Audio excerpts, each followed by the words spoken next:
नमस्ते विद्यार्थी मित्रांनो, मी प्राध्यापक देवेन लवटे तुमच्या सगळ्यांचं या लेक्चरमध्ये स्वागत करतोय. तर आजच्या या लेक्चरमध्ये आपण बघणार आहोत की 11वी भौतिकशास्त्र विषयातील पहिला जो टॉपिक आहे युनिट्स अँड मेजरमेंट, यावरची दुसरी जी टेस्ट आपण घेतलेली होती, या दुसऱ्या टेस्टचं टेस्ट नंबर 2 त्याची आपण बघणार आहोत. आन्सर की उत्तर सूची बघणार आहोत. स्टेप बाय स्टेप कशी उत्तरं तुम्ही लिहायला पाहिजे होती, मग तुम्हाला मार्क मिळाले असते, हे मी तुम्हाला इन डिटेल या ठिकाणी सांगणार आहे. ओके, तर बघूया स्टेप बाय स्टेप. बघूया. तर प्रश्न आपला काय होता बघा. या अगोदर काय होता, write the dimensional formula for following physical quantity, असा क्वेश्चन होता.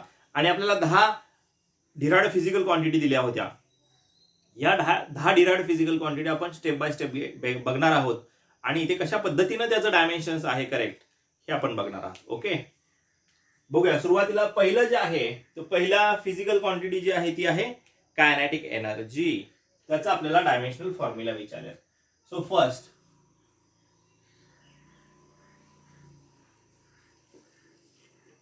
Kinetic energy. कायनेटिक एनर्जी म्हणजे गतिज ऊर्जा. आपल्याला माहित आहे, पहिल्यांदा आपण फॉर्म्युला लिहितोय. ओके, त्याचा फॉर्म्युला लिहायचा आणि मग त्या फॉर्म्युल्यामध्ये असणाऱ्या प्रत्येक फिजिकल क्वांटिटीचं डायमेन्शन्स काढायचं. फॉर्म्युला आहे 1/2 मास इंटू वेलॉसिटी स्क्वायर.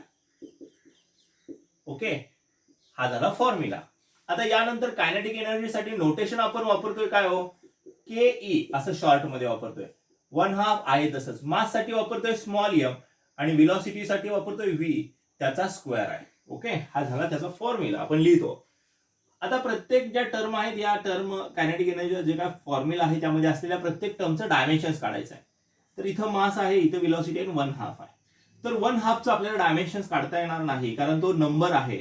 या अगोदर पण मी तुम्हाला सांगितलंय. म्हणजेच 1/2च्या ऐवजी आता आपण डायरेक्ट मास आणि वेलॉसिटीचं काढूया. सो काढत असताना आपण पहिल्यांदा काय करतो, ती जी फिजिकल क्वांटिटी आहे त्या फिजिकल क्वांटिटीचं काय करतोय, त्याला आपण स्क्वेअर ब्रॅकेट मध्ये लिहितोय. बरोबर. आता बघा प्रत्येक टर्म्स, मास आणि वेलॉसिटी. कायनेटिक एनर्जी काय बघा, कायनेटिक एनर्जीचं आपल्याला माहित आहे मास. मास म्हणजे काय, एम रेस टू किती येणार, 1 येणार. व्हेलॉसिटीचं माहित आहे आपल्याला, L1t-1 आलं. ओके, आणि त्याचा स्क्वेअर इथं द्यायच्या ऐवजी इथं दिला तरी आपण चालतोय, स्क्वेअर ब्रॅकेट. ओके, हे आणि ते एकच आहे. मग दोन आतमध्ये गुणूया आपण अगोदर, हे तुमच्या लक्षात येईल. व्हेलॉसिटी हे डायमेन्शन, त्याचा स्क्वेअर डायमेन्शनचा अगोदर स्क्वेअर करूया. खालच्या स्टेपला आपल्याला परत काय करावं लागेल, kinetic energy which is equal to m⁻1 आहे तसंच. आता फक्त या स्टेपचं एक्सपान्शन म्हणजे इथं 2 न मल्टिप्लाय होणार आहे. इथं 2 न आतमध्ये मल्टिप्लाय झालं, एल चा घातांक 1 आहे, तो झाला 2, बे 1 के बे, 2 1 जा 2. परत इथं -1 आहे, इथं -2 येईल. आणि मग आता शेवटी आपण काय करायचं, याचं एकत्रीकरण करायचं आणि तो आपला काय असेल, कायनेटिक एनर्जीचा काय हो, डायमेन्शनल फॉर्म्युला. m⁻1 आलं, L⁻2 आणि T⁻2. So this is the correct dimensional formula for kinetic energy. Okay, आता यानंतर आपण काय करतोय, हे जे काय डायमेन्शनल फॉर्म्युला आहे, आता इथं या पद्धतीने आपण काय करतो, त्याला जेणेकरून हा. मग आता अर्धा मार्क देऊया. अर्धा मार्क फॉर्म्युल्याला मुद्दाम आपण या ठिकाणी देतोय आणि हे अर्धा मार्क इथं असते. दोन्हीचा मिळून किती झाला हो, 1 होईल. ओके, तर अशा पद्धतीनं तुम्ही जर लिहिलं असेल तर तुमचं ते बरोबर असणार आहे. त्यानंतर पुढची क्वांटिटी जी आहे ती आहे कोणती, पोटेन्शियल एनर्जी. ओके, तर पोटेन्शियल एनर्जीचं आपण बघूया कशा पद्धतीनं येत आहे. तर इथं 2 नंबरची जी दिलेली आहे आपल्याला, ती आहे पोटेन्शियल एनर्जी.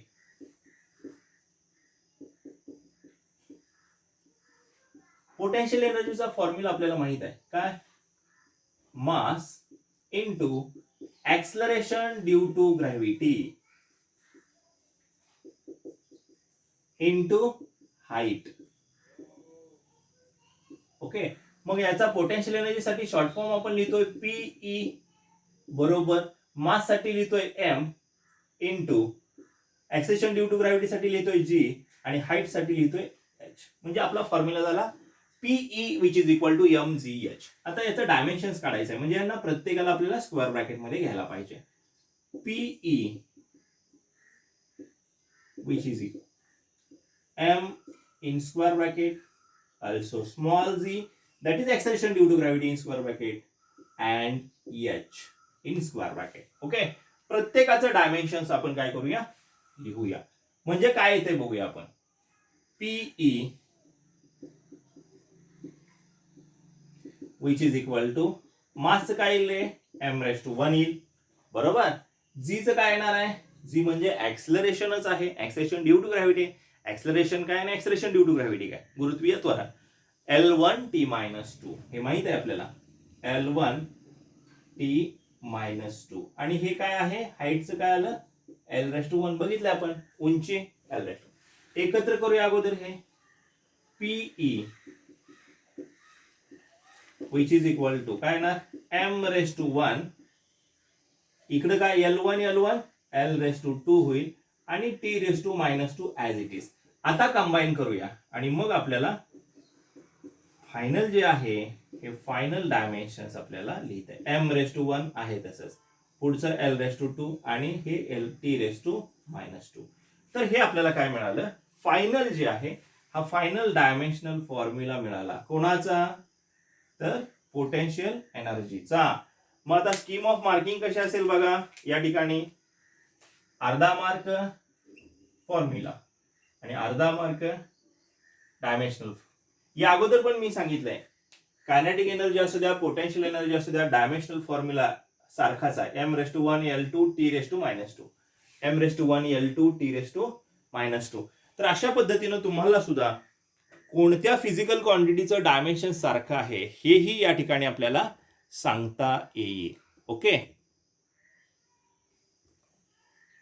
तर अशा पद्धतीनं ह्या दोन फिजिकल क्वांटिटी आणि स्कीम ऑफ मार्किंग या ठिकाणी मी तुम्हाला दिलेलं आहे. हे जर समजलं असेल तर नेक्स्ट आपल्याला पुढची फिजिकल क्वांटिटी दिलेली आहे ती आपल्याला पाहायचं. ओके, बघूया कोण कोणते आहेत. तिसरी फिजिकल क्वांटिटी बघूया.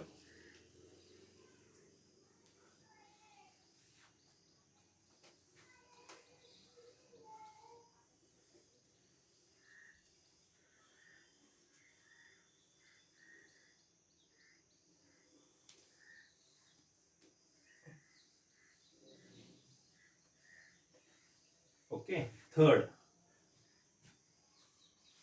बघूया.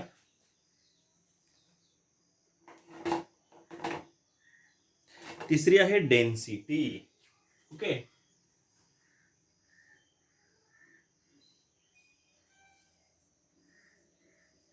डेन्सिटी म्हणजे घनता. आपण याला काय म्हणतोय, घनता. फॉर्म्युला माहित आहे, मास अपॉन व्हॉल्यूम.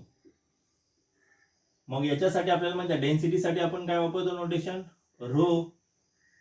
मास साठी काय वापरतो, स्मॉल m आणि व्हॉल्यूम साठी कॅपिटल V.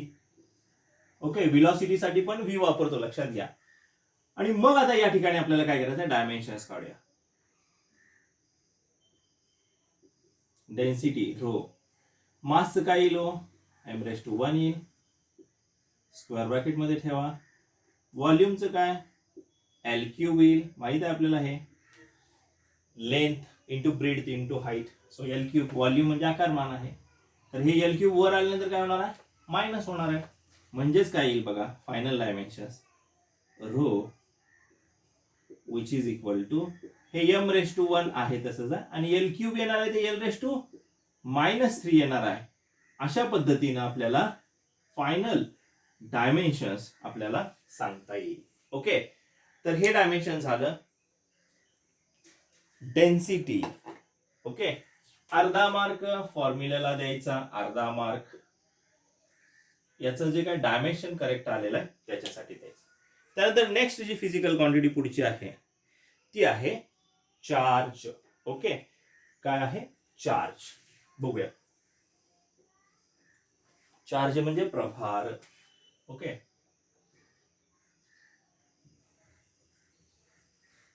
चौथी, चार्ज आपल्याला माहित आहे काय, current into time. Current into time हा फॉर्म्युला आहे, आपल्याला माहित आहे, शिकलोय आपण. कारण current which is equal to charge upon time, rate of flow of charge, that is called as current. Charge साठी वापरतोय आपण क्यू हे नोटेशन, करंट साठी वापरतोय आय हे नोटेशन, टाइम साठी वापरतोय स्मॉल टी हे नोटेशन. डायमेन्शन्स घेऊया प्रत्येकाचं. बघा काय क्यू काय ना, आय रेस टू 1, करंट साठी आय वापरतोय किंवा कॅपिटल ए वापरतोय आपण. ओके. आणि टी साठी काय, आपल्याला टाइमच आहे तो, सो टी रेस टू 1. म्हणजे फायनल आपलं काय येईल बघा, I raise to 1 and T raise to 1. So this is dimensional formula for charge. किती सोपा आहे बघा. ओके. अर्धा मार्क फॉर्म्युला, अर्धा मार्क डायमेन्शन्स, टोटल किती होणार 1. तर अशा पद्धतीनं डेन्सिटी आणि चार्ज यांचं डायमेन्शन्स मी तुम्हाला पुढे लिहून दाखवलेलं आहे. ओके, समजलं असेल. तर नेक्स्ट पुढची आपण फिजिकल क्वांटिटी बघूया.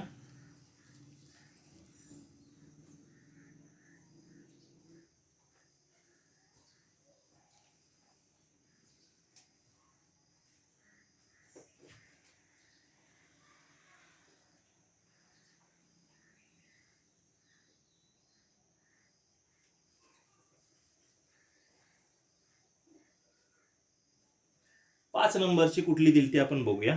5 नंबरला दिली ती व्हॉल्यूम. व्हॉल्यूम अतिशय सोपी. व्हॉल्यूम, व्हॉल्यूम म्हणजे आकारमान. माहित आहे आपल्याला, length into breadth into height. मग आपल्याला माहित आहे व्हॉल्यूम साठी आपण वापरतोय व्ही, लेंथ साठी वापरतोय स्मॉल एल, ब्रीथ साठी वापरतोय बी आणि हाईट साठी वापरतोय एच. काढूया प्रत्येकाचं डायमेन्शन्स. काय येईल बघा, एल रेस टू इथं 1 येणार आहे, लांबीच आहे. रुंदी म्हणजे छोटी लांबी आहे, लेंथच येणार आहे. 7 फंडामेंटल क्वांटिटी आणि हाईट म्हणजे उभी लेंथ आहे ती. So therefore L1. So L raise to 1, L raise to 1 आणि एल रेस टू 1 काय होणार आहे हो, फायनल काय येईल एल क्यूब किंवा L raise to 3. So this is the dimensional formula for volume. So mark देऊया, अर्धा मार्क फॉर्म्युला, अर्धा मार्क करेक्ट डायमेन्शन्स. ओके. त्यानंतर 6 नंबरची आहे ती आहे stress.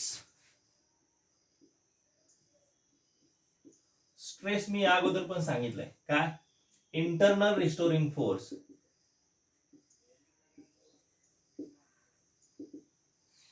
Force per unit, internal restoring force per unit cross sectional area. That is, stress साठी आपण एस वापरूया नोटेशन, इंटरनल रिस्टोरिंग फोर्स साठी एफ वापरला आपण. ओके. आणि क्रॉस सेक्शनल एरिया साठी ए. सो काय झालं, एफ अपॉन एच झाला. ओके. तर प्रत्येकाचं डायमेन्शन्स काढूया. यस, फोर्सचं आपल्याला माहित आहे M raise to 1, L raise to 1, T raise to -2 आहे. ओके. आणि एरियाचं माहित आहे आपल्याला एल रेस टू 2 आहे. काय करायचं आहे, एल रेस टू 2 अंशस्थानी गेल्यानंतर याच्या घातांकामध्ये बदल होणार आहे, जो प्लस आहे तो मायनस होईल. ओके. म्हणजे फायनल काय बघा, stress S which is equal, हे आहेच आपलं कुठलं फोर्सचं, M raise to 1, L raise to 1, T raise to -2 as it is. हे जे आहे हे काय होणार -2. आता इथं घातांकामध्ये फक्त इथं एलच्या आणि इथला एल हा -2 आणि +1, -1 येणार आहे. म्हणजेच yes, that is the dimensions of stress which is equal to M raise to 1, L raise to किती होणार -2 + 1 अँड -2 ऍज इट इज, -2 अधिक 1 -1. तर हे काय झालं, स्ट्रेसचं आपल्याला सांगता येईल काय झालं, डायमेन्शन्स. ओके. स्ट्रेसचं डायमेन्शन्स आपण या ठिकाणी लिहिलेलं आहे. त्यानंतर याला मार्क देऊया. हा फॉर्म्युला अर्धा मार्क, स्ट्रेसचं खाली डायमेन्शनल फॉर्म्युला अर्धा मार्क. ओके, असं जर असेल तर आणि तरच तुमचं उत्तर जे आहे ते काय असेल, बरोबर असणार आहे. ठीक आहे. त्यानंतर हे समजलं असेल तर नेक्स्ट आपल्याला बघायचं आहे 7 आणि 8 नंबरची फिजिकल क्वांटिटी. ओके, बघूया.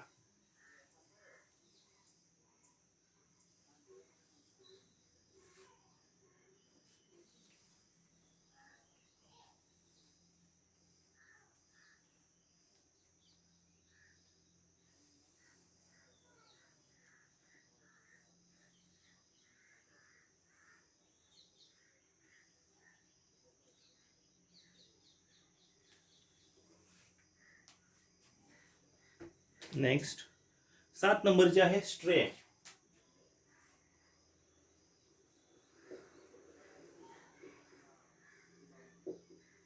स्ट्रेन काय फॉर्म्युला बघा, चेंज इन डायमेन्शन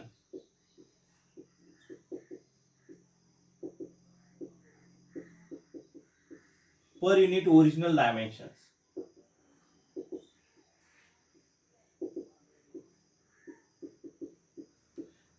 आता यामध्ये डायमेन्शन्स म्हणजे साईज, शेप असं पण येऊ शकतं. म्हणजे त्याच्या लांबीमध्ये बदल होईल किंवा त्याच्या एरियामध्ये, क्षेत्रफळामध्ये बदल होईल.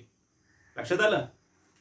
तर त्या दृष्टीने या ठिकाणी दिले. म्हणजे चेंज इन लेंथ, समजा लांबीच्या बाबतीत जर हा फॉर्म्युला घ्यायचा म्हटलं त्याला आपण लॉन्जिट्युडिनल स्ट्रेन असं म्हणतो. Small L divided by original length किती आली, कॅपिटल एल. ओके, थोडक्यात काय, सेम डायमेन्शन्स म्हणजे लेंथ घेतली असेल, बदल झालेली लांबी भागिले मूळची लांबी. म्हणजे दोन्ही काय, लांबीचं जे काय युनिट असेल, सेंटीमीटरला सेंटीमीटर कॅन्सल होईल किंवा मीटरला मीटर कॅन्सल होईल. त्यामुळे याला काय असेल, युनिट नसणार आहे, युनिटलेस, आणि साहजिकच काय असेल, डायमेन्शनलेस. ओके, मग आपल्याला सांगता येईल स्ट्रेन. इथं स्पेशली आपण सांगायचं strain has no unit and also dimensionless quantity because it is a ratio of two similar quantity. Therefore strain आपल्याला जर सांगायचं झालं in terms of dimensions तर आप तुम्ही असं सांगू शकता m⁻0 l⁻0 t⁻0. अजून राहिलेली 4 लिहा आणि 0 म्हणा. ओके, अशा पद्धतीने आपल्याला सांगता येईल. आणि मग यामध्ये तुम्हाला स्कीम ऑफ मार्किंग सगळ्यात महत्वाचं काय, तर हे तर असेलच असेल, याला अर्धा मार्क आणि हे अर्धा मार्क, असा मिळून 1 मार्क.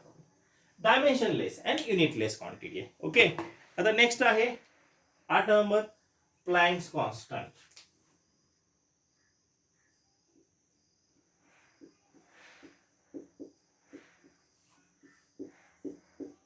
काय, energy of photon divided by frequency.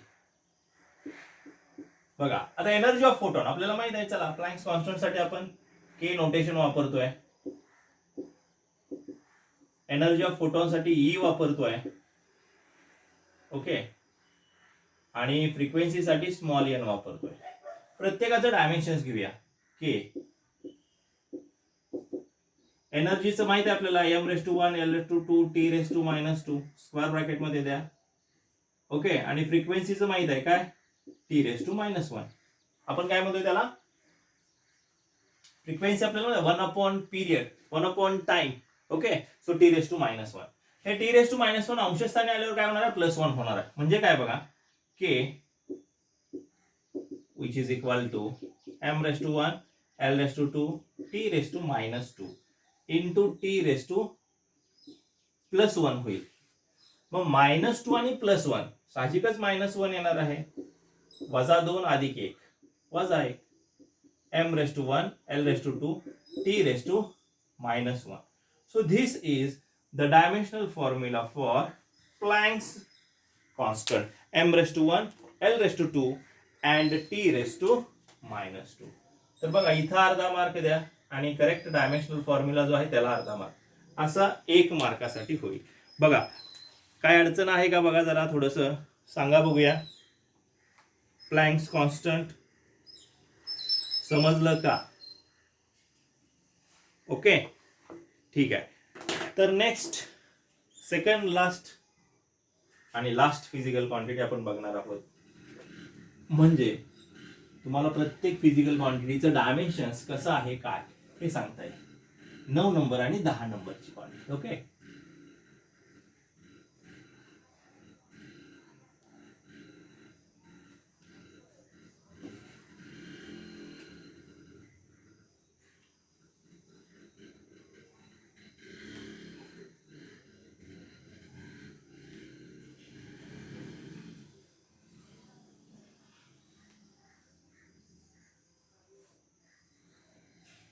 ठीक आहे. बघूया 9 नंबरची आपल्याला काय दिली ती वेलॉसिटी. 9 नंबरची काय दिली ती वेलॉसिटी. अतिशय सोपी. वेलॉसिटी आपल्याला माहिती आहे formula displacement upon time.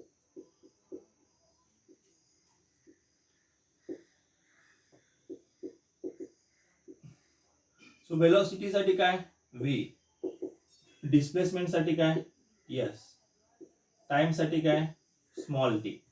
So बघूया आपण प्रत्येकाचं डायमेन्शन्स काढूया. डिस्प्लेसमेंट म्हणजे l⁻1 आलं, टाइम म्हणजे t⁻1 आलं, याला अंशस्थानी गेल्यावर t⁻−1 होणार आहे. So velocity which is equal to l⁻1 आहे तसंच, आणि हे खालून आलेलं जे t⁻1 आहे ते वर आलं काय होणार -1. हे एकत्र करूया. So velocity which is equal to l⁻1 and t⁻−1. So this is dimensional formula for velocity l⁻1 and t⁻−1. Half mark for formula and half mark for correct dimensions. And last आपल्याला दिलेलं होतं ते म्हणजे कपाल. Okay so 10.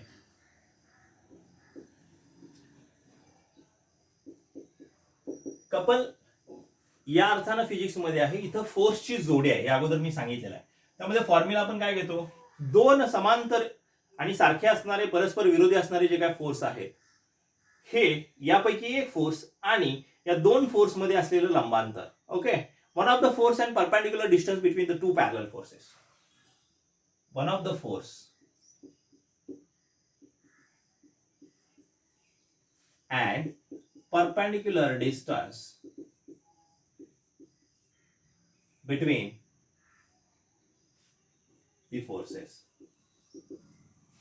the forces.